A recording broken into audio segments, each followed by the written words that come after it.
Nintendo.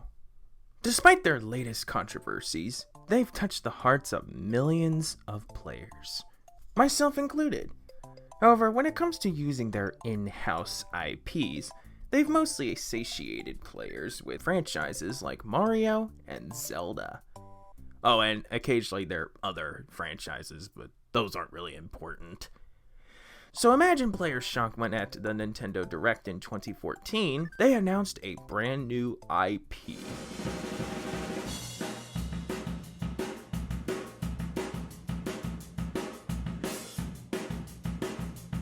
Splatoon is the brainchild of Shintaro Sato. He prototyped a game where two teams of four fought to see who could claim more territory with ink. Nintendo then decided to turn this prototype into a full-fledged game. However, they struggled to nail a concise vision that was fun to play. But after 2 years of development, they managed to put their vision together and they painted their first original IP in 14 years. But how well does this game hold up? Well, let's pop in the cart and splat into action.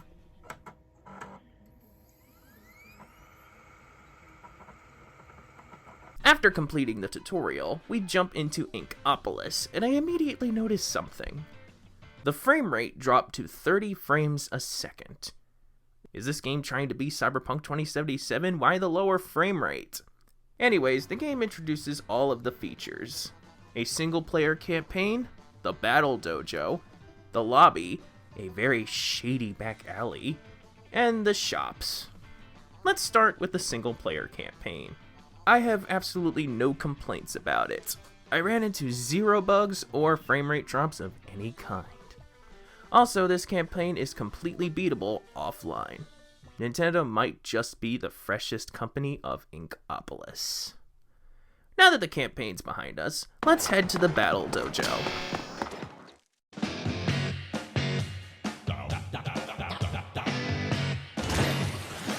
Oh, never mind. I guess a solo guy can't play this. Ah well, let's check out this weird arcade machine here. It's a game called Squid Jump. It is fully playable offline and is a nice little distraction. Too bad it's the only arcade game by default. But don't worry, you can unlock more games through the Amiibo challenges. Simply register a compatible amiibo and you'll be granted access to the challenges in the single-player campaign. However, I don't have any amiibo, so I cannot test this. So I guess I'm just stuck with this one arcade machine. Well, that's pretty much all you can do with Splatoon offline. Pretty much every other mode in this game needs the internet. The lobby kicked me out after the first selection. The shady back alley guy pretty much acts like an asshole if the internet's disabled. Even the fucking shops require the internet. I'm not shopping on Amazon. Let me look at your selection, god damn it. But even if I did have the internet on, Nintendo shut off the Nintendo Network in April of 2024, effectively rendering these modes useless. Well, despite half of the game missing its features, there is enough here to make the package worth buying. The things we do have in this game can be loads of fun and can keep you busy for a few hours. Still though, it's a shame that all the good stuff is unplayable without private servers. Well, I guess it was bound to happen, so... But you want to know something? I feel like this game could have reached a much wider audience if it wasn't constrained to the Wii U. If only Nintendo could bring Splatoon to the much more successful Nintendo Switch. If only.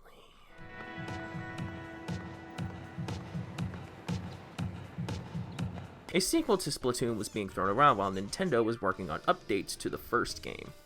The team worked overtime to make Splatoon 2 a worthy sequel and to set itself apart from its predecessor. But the burning question is, did they succeed? Well, let's pop in the cart and let's get messy. After finishing the tutorial, we reach our main hub. Once again, it's locked at 30 frames a second. Why? Well, let's introduce our modes. The campaign, the lobby, Salmon Run, the shops, and the local multiplayer. Like before, we'll start with the single-player campaign. Once again, I have no complaints on the technical side, and it is fully beatable offline. Splat-tastic!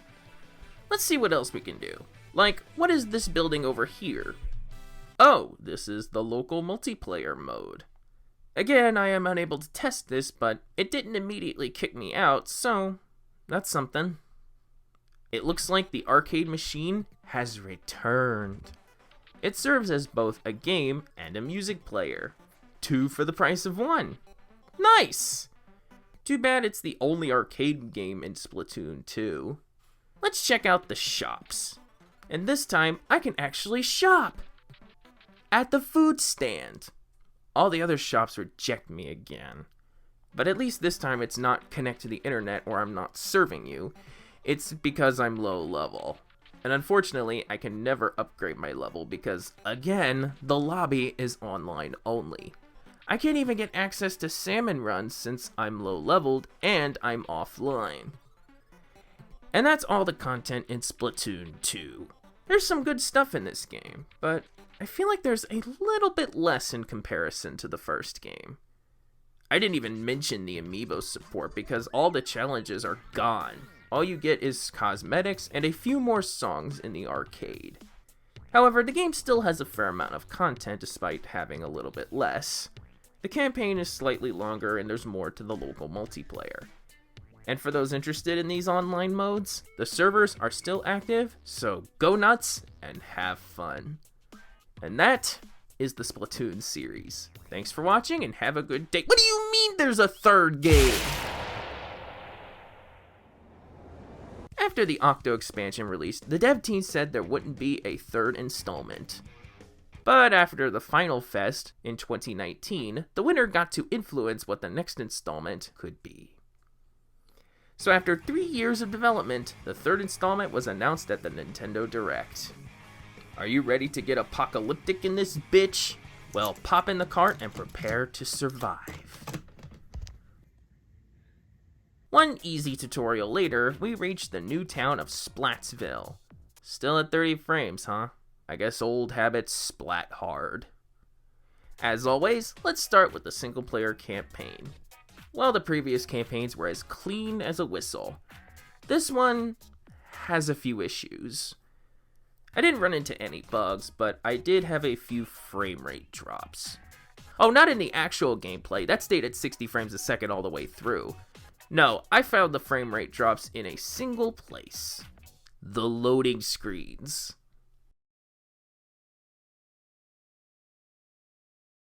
Yeesh, and I thought Super Lucky's Tales loading screens were bad. Ah well, the rest of the campaign is clean, and is beatable offline, as always. And the only other offline mode in this game is the local multiplayer. However, the turf table battle mode is locked behind a game update. And that's it! 2 modes!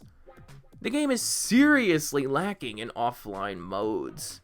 The shops have returned to Splatoon style of connect to the internet or scram. Truly, the machines have taken over this world. Also, the lobby and salmon run is not playable without the internet. Wow, this game has less content than the first 2 games. How is this humanly possible? The campaign is by far the longest in the series, and you still have 2 offline multiplayer modes. But there's just nothing else to this game. The features from the first 2 games have either been greatly reduced or are just plain missing, leaving a very bare bones game. This might actually be the first time I say this, but if you do decide to pick this game up, I would highly recommend you update the game.